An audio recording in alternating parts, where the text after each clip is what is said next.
இயேசு கிறிஸ்துவின் நாமத்தினால் உங்களை வாழ்த்துகிறோம். இந்த நல்ல நாளிலே ஆண்டவருடைய வார்த்தையை நாம் பார்க்கலாம்.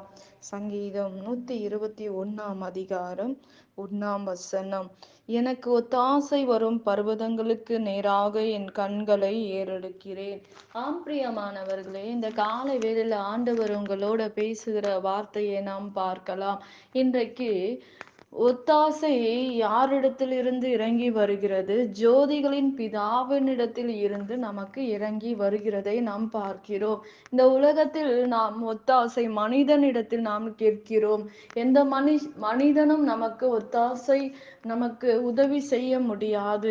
ஆண்டவருடைய வார்த்தை சொல்லுகிறது, எனக்கு ஒத்தாசை வரும் பர்வதங்களுக்கு நேராக என் கண்களை நான் ஏறெடுக்கிறேன் என்று வேதம் சொல்லுகிறது.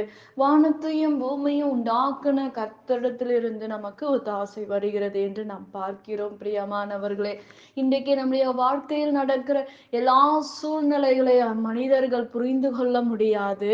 ஆனால் உங்களையும் என்னையும் உருவாக்குன தேவன் எல்லாவற்றையும் அறிவார் என்று வேதம் சொல்லுகிறது. அவர் நம்முடைய தேவைகள் என்ன என்று அவர் அறிந்திருக்கிறார் என்று நாம் பார்க்கிறோம்.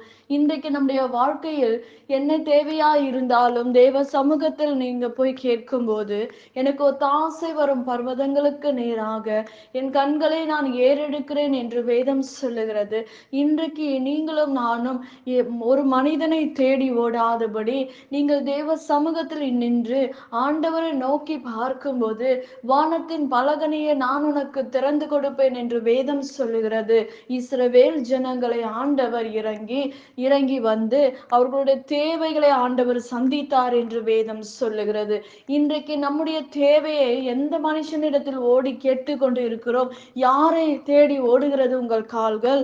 இன்றைக்கு தேவனை நோக்கி நீ ஓடும்போது, தேவனை நோக்கி நீ கேட்கும்போது, அவருடைய சமூகத்தில் நின்று கேட்கும்போது ஆண்டவர் நமக்கு கொடுக்கிற தேவனாய் இருக்கிறார். சில காரியங்கள், சில ஜெபங்கள் தாமதமாக இருந்தாலும் அது முடிவிலே அது விளங்கும் என்று வேதம் சொல்லுகிறது. இன்றைக்கு நீ கேட்கிற காரியங்களை பெற்றுக்கொள்ள முடியாதபடி நீ சோர்வோடு இருக்கலாம், நீ வேதனையோடு இருக்கலாம். நிச்சயமாக ஆண்டவர் என்னுடைய வாழ்க்கையில் அற்புதங்களை செய்வார். என் சூழ்நிலைகளை அவர் மாற்ற அவர் உண்மை உள்ளவராய் இருக்கிறார், அவர் வல்லமை உள்ள தேவனாய் இருக்கிறார் என்று வேதம் சொல்லுகிறது. இன்றைக்கு இஸ்ரவேலை காக்கிறவர் உறங்குவதும் இல்லை தூங்குவதும் இல்லை என்று ஆண்டவருடைய வார்த்தை சொல்லுகிறது. இன்றைக்கு இஸ்ரவேலை காக்கிற தேவன் உங்களை காக்கிறார். உங்களை ஒவ்வொரு நாளும் நம்மை நடத்துகிறவராய் இருக்கிறார். நம்முடைய தேவைகளை சந்திக்கிறவராய் இருக்கிறார். பிரியமானவர்களே, ஆண்டவருடைய வார்த்தை, ஆண்டவருடைய வல்லமை, ஆண்டவருடைய கிருபை இந்த நாள்ல நம்ம வாழ்க்கையில இருந்தால் எல்லாவற்றையும் நாம் ஜெயிக்க முடியும், எல்லாவற்றையும் நாம் பெற்றுக்கொள்ள முடியும். அடைக்கப்பட்டு இருக்கிற காரியங்களை ஆண்டவர் திறப்பார். எல்லாவற்றையும் திறந்து நம்மை ஆசீர்வதிக்கிற தேவனாய் இருக்கிறார். பிரியமானவர்களே, யோபு என்ற ஒரு தேவ மனிதனை நாம் பார்க்கிறோம். அவன் எல்லாவற்றையும் இழந்தான். ஆனால் ஆண்டவரை ஒரு நாளும் ஆண்டவரை எல்லாத்தையும் எனக்கு கொடுத்தார், ஆனா ஆண்டவரே எல்லாத்தையும் எடுத்துட்டார் என்று சொல்லவில்லை. கர்த்தர் கொடுத்தார், கர்த்தருக்கு ஸ்தோத்திரம் என்று ஆண்டவரை மகிமைப்படுத்தினார் என்று வேதம் சொல்லுகிறது. இன்றைக்கு நம்முடைய வாழ்க்கையில் அப்படி இருக்கிறதா? ஆண்டவர், இந்த காரியத்துல நான் கேட்டேன், இந்த காரியத்தை எனக்கு செய்யல, என் வாழ்க்கையில இது நடக்கல, இது கடவுளே கிடையாது, நான் ஏன் சபைக்கு போகணும், ஏன் வேதத்தை வாசிக்கணும் என்று யார் கேட்கல? யோபு கேட்கல. யோபு ஒரு நம்மை போல பாடுள்ள ஒரு மனுஷன் என்று வேதம் சொல்லுகிறது. இன்றைக்கு நம்முடைய வாழ்க்கையில் ஆண்டவருக்கு நாம் எப்படிப்பட்ட ஒரு இடத்தை நாம் கொடுத்திருக்கிறோம்? இந்த காரியம் என்னுடைய வாழ்க்கையில நடக்கல, இந்த நான் ஆண்டவர்கிட்ட ஒவ்வொரு நாளும் கேட்கிறேன், அவருடைய சமூகத்துல கேட்கிறேன், ஆனா எனக்கு இந்த காரியம் நடக்கல, துர்மார்க்கமா வாழுறான், அவன் செழிப்பாக வாழ்ந்து கொண்டு இருக்கிறான் என்று நாம் சொல்லுகிறோம். பிரியமானவர்களே, ஆனால் வேதம் சொல்லுகிறது, துர்மார்க்கனுடைய வாழ்க்கை செழிப்பாக இருந்தாலும் முடிவோ அவனுக்கு மரணம் என்று வேதம் சொல்லுகிறது. அவனுடைய எல்லா காரியமும் அழிந்து போகும் என்று வேதம் சொல்லுகிறது.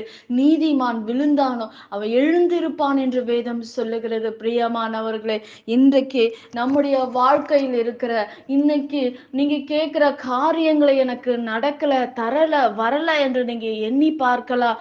ஆனால் கர்த்தர் நன்மையான காரியங்களை ஆண்டவர் செய்வார். நிச்சயமாக அவர் செய்கிற தேவன். அவர் ஏமாற்றுகிற தேவன் அல்ல. நம்ம கிட்ட இருக்கிற காரியங்களை பறிக்கிற தேவன் அல்ல. பிரியமானவர்களே, இன்றைக்கு நாம் நாம் ஒரு ஜெபத்தை செய்தால் விசுவாசத்தோடு அந்த ஜெபங்களை நாம் செய்ய வேண்டும். ஆண்டவர் எனக்கு நிச்சயமாக கொடுப்பார். அவர் கொடுக்கிற தேவன்.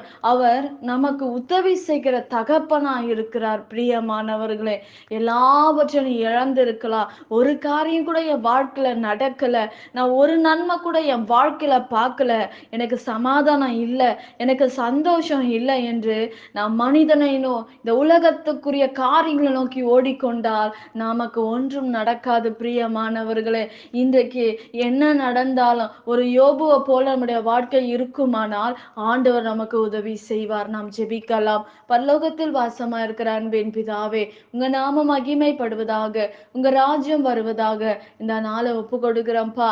ஆண்டவரே, எங்களுக்கு ஒத்தாசை வரும் பர்வதங்களுக்கு நேராக ஏசப்பா எங்க கண்களை நாங்க ஏறெடுக்கிறோம். ஆண்டவரே, வானத்தையும் பூமியும் உண்டாக்குன ஆண்டவரை கர்த்தரிடத்துல இருந்து எங்களுக்கு ஒத்தாசை வரும்பா. எங்களுக்கு நன்மையான காரியங்களை செய்யுங்க ஆண்டவரே. எங்களுடைய எல்லா சாபமும் எங்களுடைய பாவங்களும் எல்லாம் மன்னிக்கப்படுவதாகப்பா. இந்த நாள்ல கேட்கிற எல்லா விண்ணப்பத்துக்கும் பதில் கொடுங்க ராஜா. அதிசயங்களை செய்யுங்கப்பா. ஆண்டவரே, சமாதானத்தை கட்டளிடுங்கப்பா. எல்லாம் பிரிவின ஆவிகள் கட்டப்பட்டு போவதாக ராஜா. ஒருமன ஆவிகள் குடும்பங்களுக்குள்ளாக கடந்து வரும்படி ஏசப்பா உங்க கரத்துல ஒப்பு கொடுத்து நாங்க செபிக்கிறோம்ப்பா. எல்லாவற்றையும் உங்க கரத்துல ஒப்பு கொடுக்கிறோம். இயேசுவின் நாமத்தில் வேண்டுகிறோம் எங்கள் ஜீவனுள்ள நல்ல பிதாவே, ஆமேன். கர்த்தர் தாமே உங்களை ஆசீர்வதிப்பாராக. ஆமேன்.